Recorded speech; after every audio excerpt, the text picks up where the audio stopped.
ebidensya, resibo, walang lusot ang may atraso. Bosas! Bosas! Ang mga resibong nakalap ngayong hapon.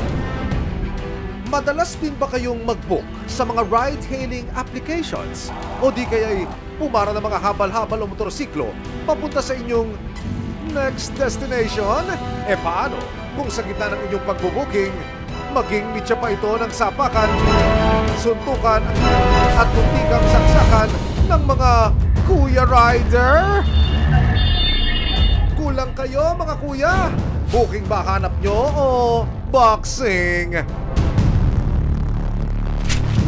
Isa sa most wanted para sa kasong rape sa Oriental Mindoro, makikipag-meet up sa isang ka-talking stage na asset pala ng pulis. Ang hindi niya alam, imbitado siya sa isang grand eyeball kasama ang resibo. Nandun na daw siya. Bosas! Ang gagalaw ha? Ano man reklamo, bibigyan tugon. Bawat hinaing at problema, kakanapan ng solusyon. Ito ang bago ninyong sandigan, hindi palalampasin ang mga tiwali at maling gawi. Dito, walang ligtas ang kabusado at lalong walang lusot ang may atraso. Dahil ang lahat, hahanapan natin ang resibo. Magandang hapon, ako po si Emil Sumangil. Huling-huli sa CCTV ang pagsapak, ambang pananaksak at pagbabanta ng isang habal-habal driver sa isang motorcycle driver. Ang naging ugat ng gulo, agawan daw ng pasahero sa kanilang teritoryo. Teka muna, sino ba ang nasa tamang lugar sa kasong ito? Black eye, putok na labi at mga sugat sa muka. Iyan ang natamo ng motorcycle taxi rider na si Renz matapos sapakin ng isang habal-habal rider. Ito talagang hininda ko. Sa tingin ko, ma'am, ito yung isa sa mga muntik na kasi akong manakot dito. Tapos yung ngipin ko, ma'am, ito. Umuga po yan, ma'am. Umuga. Tapos ito, ma'am, namamaga yung ilalim. Ang punot dulo raw ng gulo dahil daw sa pangaagaw ni Renz ng pasahero sa minamarkahang teritoryo ng habal-habal rider na si Bobet. Hindi niya tunay na pangalan. Ganito mga sakan, ano ba nangyari? Sir, bali sir, ganito, nag-drop po ako dyan. Dahil nga po siya terminal, sure ako na meron ako magiging customer. Ngayon sir, may lumapit po sa akin sir, nagtanong siya kung saan yung sakayan. Hindi talaga niya sinabi na pasakay ako. Okay. Biglang dumating po yung habal-habal, sabi niya sa akin, Brad, dapat umalis na kayo dito kasi alam niyo naman, teritoryo namin to. Mismo sa harapan ng customer, sinapak niya ako. Walang sabi-sabi, bigla kang inunatan ng kamay. Opo. Dahil sa paranapak ni Bobet kay Renz, dito na raw niya nakuhang gumanti sa kapwa rider. Pero hindi pa raw natapos sa paranapak ang alitan nilang dalawa.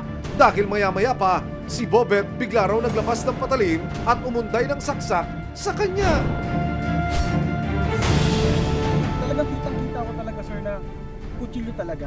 Sir, talagang umilag talaga ako sa kanya. Threatened talaga kami sir. Napakadelikado sir nung tao na yun. Akala ko titigil na siya kasi parang pakiramdam ko parang natauhan na siya. Nahimasmasan? Opo, biglang sumugod siya ulit sa akin. Hanggang sa yun, sir, akala ko talaga tinamaan ako. Kasi nahilo ako eh. Susunod!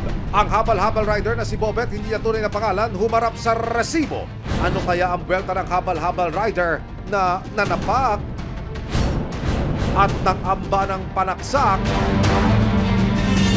Abangan mamaya! Isa sa most wanted para sa kasong rape sa Oriental Mindoro, makikipag-meet up sa isang ka-talking stage niya na asset pala ng pulisya. Nandun na daw siya. Bosas! Ang gagalaw ha? May ebidensya, resibo, walang lusot ang may atraso. May ebidensya, resibo, walang lusot ang may atraso. Isang motorcycle taxi rider at isang habal rider na nag-aabang ng pasahero sa terminal ng bus, nagsagupaan. Ang say ng habal-habal rider, teritoryo daw nila ito, kaya ang busina niya sa mga motorcycle taxi rider na nagawi sa lugar, tsupi! Ngayon po, kasama ang nagrereklamo, sasadyain natin yung mismong lugar ng pinangyarihan para maituro niya sa atin. Saan partikular ito nangyari? Bali dito sir sa arrival po ng bus terminal. Arrival, ibig sabihin yung dyan pumaparada yung mga bagong dating na bus, ano? Dyan. Opo sir. Pati mga pasahero dyan. Opo. Ito. Tabing kalsada ho ito. Malapit na sa kanto ng EDSA, sa harapan mismo ng bus terminal na ito. Abala ho yung lugar, maraming tao. Saan galing yung nirereklamo mo? Dito? Apo, yung motor niya nandun, nakapark sa basurahan. Tapos nandito ako, sir. Okay. Tapos may taxi dito. Dito ako. Yung motor ko, parang ganyan. Ang binabanggit ho niya merong isang sasakyan na nadamay. Ano ho yung sasakyan na yun? Ito po. Ito yun. Apo, ito po. Kaya may UP ito. Yan. Dito niya ako pinanatan Okay. Hanggang sa umabot kami dito, dito niya na ako nilabasan ng kutsilyo. Namukha mo ba yung motor? Hindi. Namukha ko, sir. Inikutan po natin yung standby point ng mga motorcycle taxi. Umiikot din tayo doon sa bus station. Pati na dito sa ilalim ng flyover, yung ini-standbyan. Pero wala akong makapagsabi sa atin kung nasaan po yung inirereklamong rider. Pero ngayon lang, nakakuha po tayo ng lead, ng impormasyon kung saan natin siya pwedeng puntahan. On the way ho, ang team natin ngayon doon. Sa isang barangay dito po sa Pasay City, natukoy natin ang kinaroroonan ng inirereklamong habal-habal driver. At sa pinakauling impormasyon, siya po ay narito ngayon sa barangay hall para ibigay ang kanyang side ukol ho sa pangyayari. Ganda araw po. Emil Sumangil po sa programang Resibo po. Ano bang punot dulo nito? Nandoon siya, dumating sila. Sinaway na sila ng 5 beses Opo.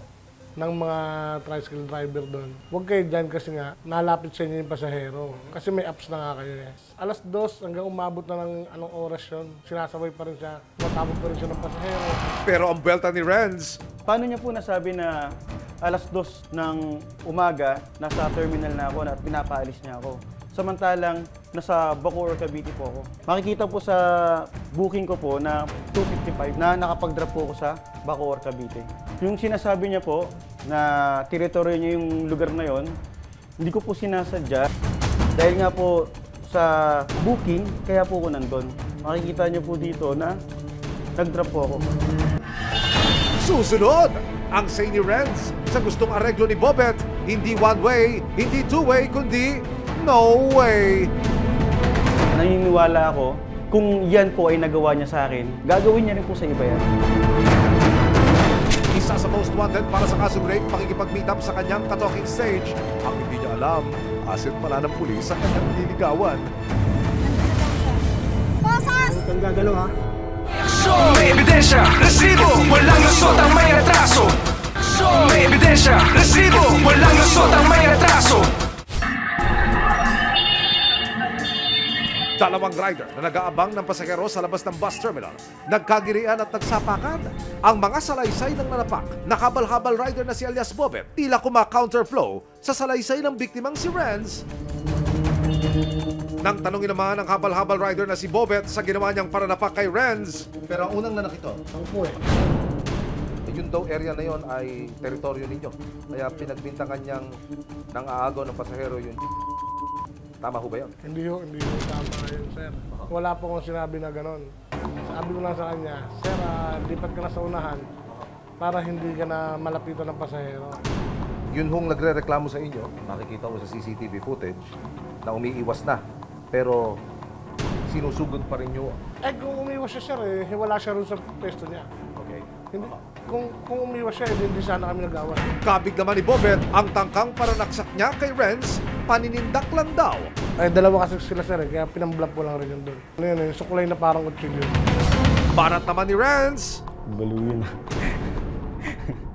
Hindi ko alam kung saan niya kinakuha yung ano niya, yung ganong statement niya. Malinaw naman po sa CCTV po, kung hindi niya po ginawa yon na pag-iwas niya, bakit po yung mga tao po nagsitakbuhan at nagsigawan? Kaya naglabasan siya ng kutsilyo dyan. ayon sa Republic Act 4136 o Land Transportation and Traffic Code Rules, mahigpit na ipinagbabawal ang mga habal-habal na walang prangkisa mula sa gobyerno. So, alam naman po natin yung iba pong mga habal-habal. We know this for a fact na hindi po natin mabe-verify kung yan ba ay mga professional driver license holder. Hindi natin mabe-verify kung yan ba ay dumaan sa isang formal na pagsasanay para po mag-angkas or magsakay ng pasahero. Masasabi po natin na talagang unauthorized at kolorum po yung mga habal-habal na yan. Kaya, base rito, lumalabas na walang K si Bobet para makiagaw ng pasahero. Pero dahil hindi lang ang pamamasada ng kolorum ang bawal sa batas, kundi ang pananakit at pagbabanta ng kapwa, ang habal-habal rider na si Bobet tila pumreno at gusto yatang mag-U-turn. Hihingi na lang daw siya ng sorry. Kung sakali ho na siya makikipag-ayos, ano ho naman ang magiging pasya ninyo sa inyo? May pag-ayos din po, para matapos na lang po yung lahat. Willing po ako na patawarin siya sa nagawa niya sa akin, personal, dahil pares po kami magulang din at may anak din. Pero kung yan po ay nagawa niya sa akin, gagawin niya rin po sa iba yan. Kaya itutuloy ko po yung kaso sa kanya. Kaya si Renz, kumarurot na sa pagsasampa ng reklamo laban kay Bobet. Nito lang Martes, kasama ang resibo, tuluyan ang nagsampa si Renz ng kasong attempted homicide laban sa habal-habal rider na si Bobet. Ayon po sa ating nakalap na CCTV footage na evidence po para may sampa ang kasong attempted homicide, hindi lang po isa o 3 beses na inundayan po niya ito ng saksak at umiiwas na po ang ating biktima. I-refer po namin sa Office of the City Prosecutor ng Pasay. It will be appreciated during trial na sa court. Kung ano man yung alibay niya, doon na po na yung patunayan.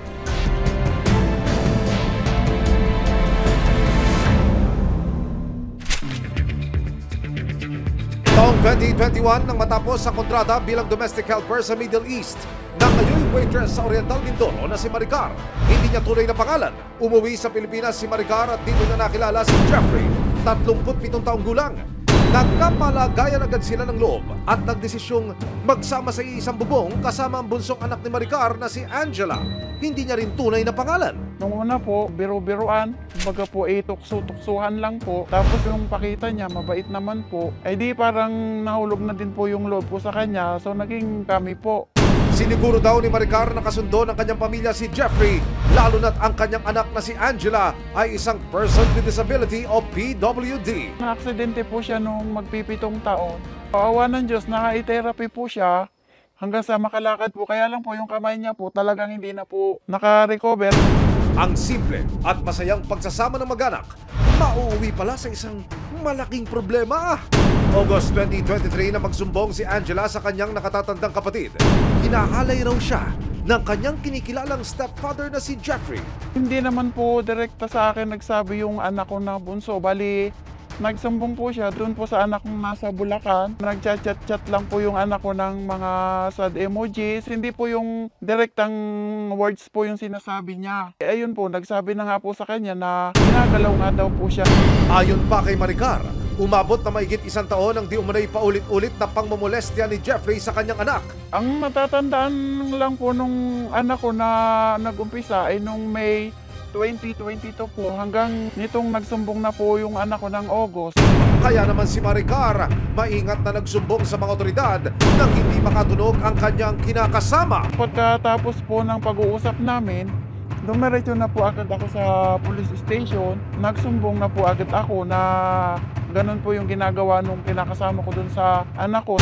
Matapos makapagsumbong sa pulis at umuwi sa kanilang bahay, kinailangan daw ni Maricar na magtimpi at makipagplastikan sa humalay di umano sa kanyang sariling anak. Pinagtiisan po namin na makasama muna siya ng mga 3 buwan po siguro yun sa bahay na kinikim-kim ko yung galit ko po sa kanya para lang po hindi po siya makatunog na naisumbong na po namin siya sa pulis. Nang lumabas ang sampina at mai-deliver ito sa bahay ni Maricar at Jeffrey, naglaho na raw na parang bula ang suspect. Dumating na po yung sampina sa kanya.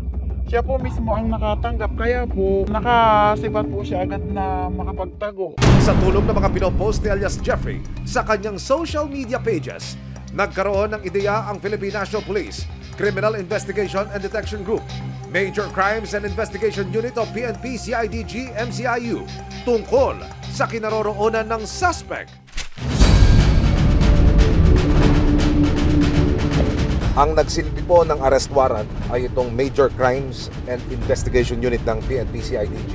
Patungo po tayo ngayon sa kanilang tanggapan dito po sa National Headquarters Campo Crame para sila na po ang magpaliwanag sa atin kung ano po yung detalye ng kaso.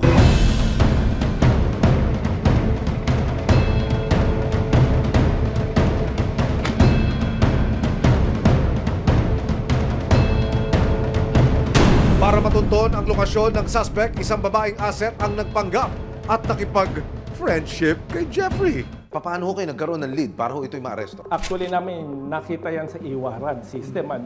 Tapos, nung nakita namin sa e-warrant system, nakipag-ugnayan tayo sa complainant, and then sa tulong na rin ng social media, and then gumamit din tayo ng agent na babae para makakonect sa akusado. So itong akusado, niligawan yung agent natin. Aba! Jeffrey, ready ka bang mag-level up yan mula sa talking stage to you are under arrest? Gustong maipagkita nitong akusado sa Marikina. Pero masyadong maingat tong yung akusado. So itinawid pa tayo sa Batangas City. Mailap dahil alam niya na may atraso siya, may kasalanan siya. Itinawid kami sa Calapan. So tumawid from Batangas City, tumawid pa kami ng barko para lang matuntun itong akusado. Nagpatuloy ang pagkikipag-message at pagkuha ng loob ng babaeng asset ng PNP sa suspect. Ang mga operatiba bumiyahe pa Oriental Mindoro sa pag-asang maaresto na si Jeffrey. Pero paiba-iba ang meeting place na gusto ni Kuya. Mag-meet up na lang tayo dun sa magbaba natin. Okay na. From Calapan, kala namin doon na makikipagkita, makikipagtagpo. So from Calapan, ang sinabi ng akusado, nandoon siya sa may Rojas City. Opo. So from Calapan to Rojas City, traveling it's 3 hours. Doon na nakipagkita yung akusado sa agent natin. Nagpanggap ang asset na atat na siyang makita si Jeffrey at siya'y on the way na ng Rojas City.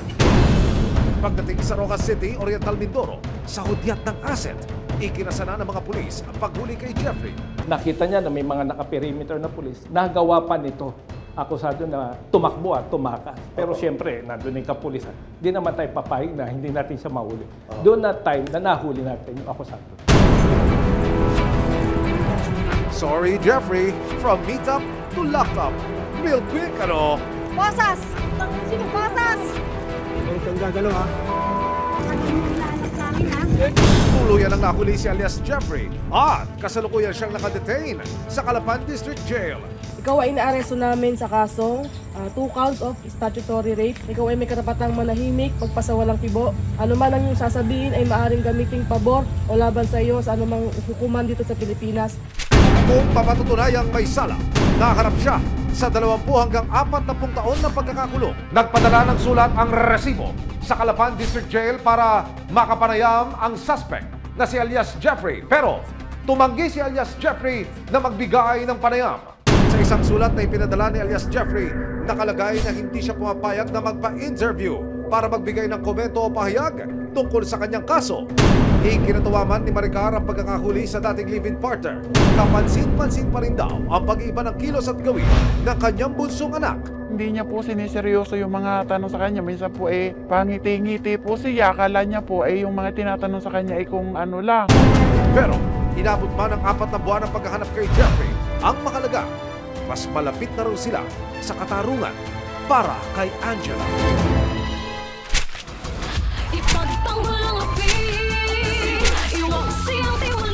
Sama-sama nating ituwid ang tiwali at baluktot. Itakwil ang maling gawi at modus na bulong. Walang ligtas ang akusado at lalong walang lusot ang may atraso. Dahil ang lahat, hahanapan natin ang resibo. Hanggang sa muli, ako po si Emil Sumangi.